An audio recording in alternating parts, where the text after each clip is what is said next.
80 शब्द प्रति minute. Dictation start करते हैं 5 सेकंड बाद।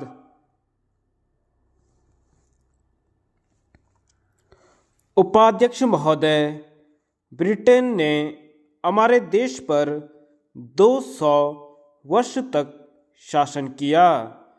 उन आरंभिक उपनिवेशवादियों को यह बिल्कुल भी महसूस नहीं हो पाया था कि वे अपने झंडे के साथ ऐसे विचारों के बीज भी लाए हैं जो उनके शासन को उखाड़ फेंकेंगे।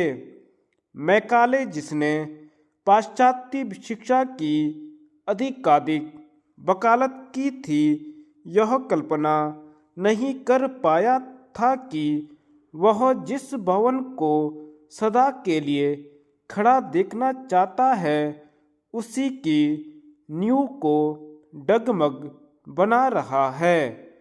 हमारा लोकतंत्र नियोजित आर्थिक विकास के प्रति समर्पित है।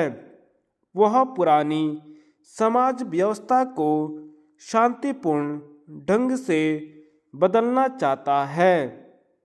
यह लाखों लोगों को उनकी अर्ध विकसित सामाजिक, आर्थिक और तकनीकी स्थिति से ऊपर उठाना चाहता है।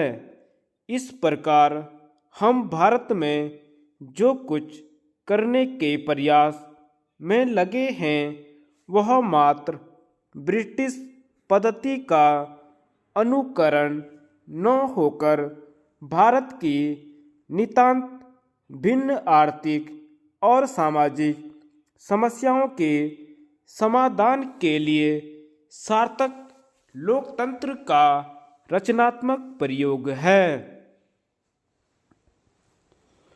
लोकतंत्र भारत के लिए एकदम नया नहीं था, क्योंकि उसकी जड़ें हमारी प्राचीन पंचायत प्रणाली में देखी जा सकती हैं। यह प्रणाली शायद इसलिए अस्तित्व में आई क्योंकि गांव और जनता राजनीतिक सत्ता के केंद्र से बहुत दूर पर स्थित थी। आज उस प्राचीन प्रणाली को जिला और हम जिसे खंड या ब्लॉक कहते हैं उस स्तर पर स्वायत्त शासन के एक नए अंग के रूप में बदल दिया गया है, जो सरकार के कार्यक्रमों और जनता के बीच सेतु का काम करता है। कानून के शासन और ब्रिटिश डर्रे के प्रशासन से देश में व्यवस्था कायम करने में भले ही सहायता मिली हो, लेकिन इन संस्थापनाओं में बहुत कुछ ऐसा है जो जड़ और अपरिवर्तनशील रहा है। वे लोकतंत्र और प्रगति की राह में रोड़े बने रहे हैं। अन्य समाजों की तरह हमारे समाज में भी ऐसे तत्व हैं जो विरुद्ध दिशाओं में खींचतान करते रहते हैं।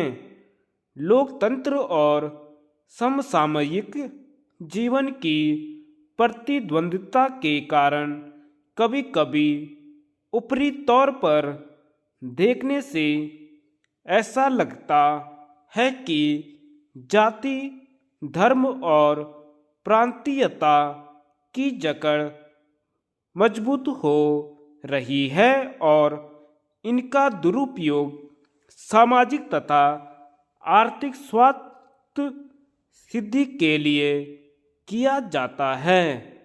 लेकिन यह अस्थायी अवस्था है और ये मतभेद भारत की मूल्ययुक्त एकता को मजबूती से एकता के सूत्र में जोड़ने वाले तत्व भारतीयता की भावना को कमजोर नहीं बना सकते। धन्यवाद।